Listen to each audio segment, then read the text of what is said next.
plus en plus de Français confrontés à la précarité en 2024.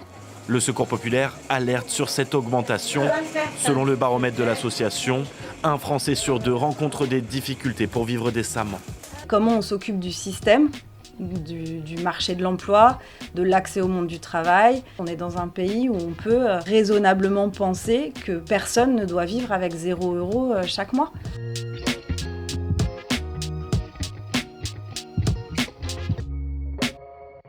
On démontre assez facilement qu'il n'y a pas d'emploi pour tout le monde aujourd'hui. On est presque à 7 millions aujourd'hui de personnes en situation de difficulté d'emploi. Et on a au mieux 400 000 emplois vacants. Les politiques d'accompagnement, par exemple comme le RSA, ne sont pas à remettre en cause, surtout pas tant qu'on n'aura pas fait reculer la pauvreté.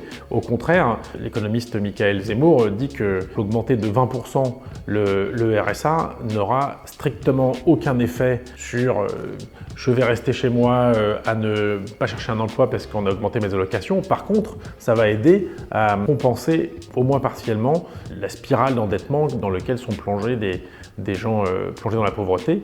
On n'a pas d'études qui nous montrent, par exemple, que exclure les jeunes des minima sociaux, ça les aide à retrouver un emploi. Et on n'a pas d'études non plus qui nous dit que le RSA au niveau où il est, c'est-à-dire 600 € par mois pour une personne seule, ça dissuade de retrouver un emploi. Massivement, c'est plutôt l'inverse en fait. Donner de l'argent aux personnes les plus pauvres, ça leur permet de résoudre des problèmes et peut-être de trouver une formation et derrière un emploi. Dans une économie de marché, il va toujours y avoir de la pauvreté. Et il y aura toujours des personnes qui seront au chômage pour une raison ou pour une autre. Ces allocataires, en fait, ils vont toujours être là, donc il faut faire en sorte qu'ils vivent le mieux possible. Travailler sur les mobilités, il faut travailler sur les questions de logement, les questions de santé. Et c'est en faisant ça qu'on aura le moins de personnes possible dans les minima sociaux.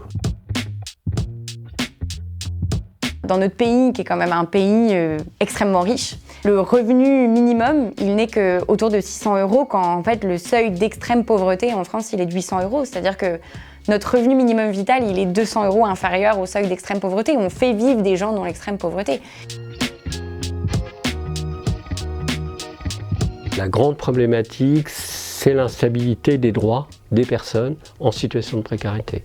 C'est-à-dire qu'elles ont une telle instabilité de droits, d'accès à leurs droits, accès au logement, accès à la santé, accès à des moyens convenables d'existence, que cette instabilité crée que toute l'énergie est consacrée à l'accès à ces droits. Donc cette instabilité, elle génère en fait l'impossibilité de se mettre en mouvement pour éventuellement recomposer, reformater son projet professionnel et aller vers l'emploi. On pense que l'amélioration serait de stabiliser ces droits et de faire de l'accompagnement.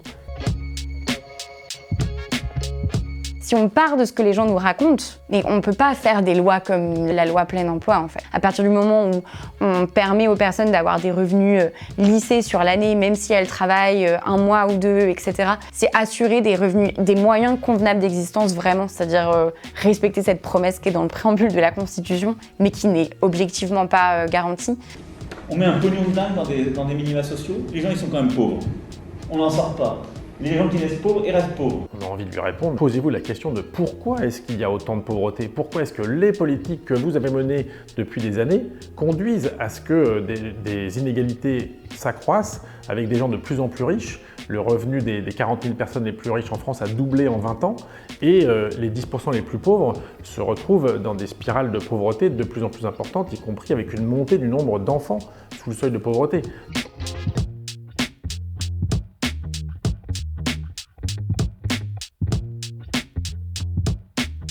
Donc les politiques qui ont créé cette augmentation des inégalités sont responsables de situations extrêmement graves. Il y a une femme politique célèbre qui a dit qu'il n'y a pas d'alternative. Nous, on est persuadés qu'il y en a des alternatives. L'ensemble des chercheurs, l'ensemble des économistes sont assez unanimes pour dire qu'on aurait tous intérêt à continuer d'investir dans cette solidarité parce qu'on diminue drastiquement la pauvreté dans notre pays et qu'en fait, on a intérêt à pas creuser des écarts. Personne dans ce pays ne peut dire qu'il n'aura jamais recours à RSA, ça n'existe pas. Un jour, peut-être qu'on en aura besoin. Donc c'est important que tout le monde ait conscience que cette solidarité nationale, elle est valable pour tout le monde. Le RSA fait partie de cette conscience collective qu'une solidarité est indispensable pour faire société.